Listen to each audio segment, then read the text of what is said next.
ശബരിമലയിൽ പോകാൻ മാലയിട്ട് നിന്ന അയ്യപ്പ ഭക്തനെ ആക്രമിച്ച മുസ്ലിം യുവാവ് അറസ്റ്റിൽ.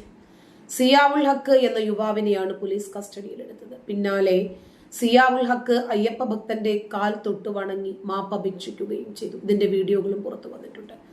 പോലീസ് ഈ കേസ് നിസ്സാരമായി കാണുന്നില്ലെന്നും ആരെങ്കിലും നിയമം കയ്യിലെടുക്കുകയാണെങ്കിൽ കർശന നടപടിയെടുക്കുമെന്നും മദനപ്പള്ളി SP വിദ്യാസാഗർ നായിഡു പറഞ്ഞു.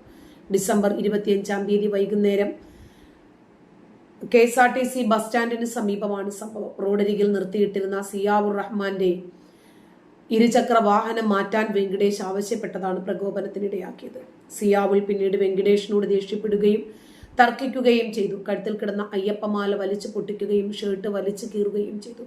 മുമ്പും ഇത്തരത്തിൽ ആക്രമണങ്ങൾക്ക് അയ്യപ്പ ഭക്തർ ഒരുപാട് ഇരകളായിട്ടുണ്ട്. പക്ഷെ ഇത്തവണ ശക്തമായ രൂപത്തിൽ ഇടപെടുകയും അതുകൊണ്ട് സിയാവുൽ ഹക്ക് ഉടനെ തന്നെ മാപ്പ് പറയുകയും